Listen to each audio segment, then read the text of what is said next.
You ask Tiger to solve. This deals with linear equations with one unknown. The final result is m equals 5. Let's solve it step by step.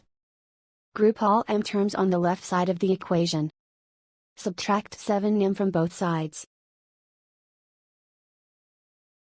Group like terms.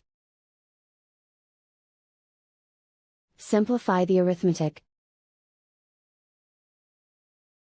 Group like terms.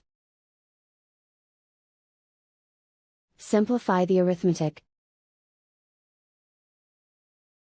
Group all constants on the right side of the equation. Subtract 6 from both sides. Simplify the arithmetic.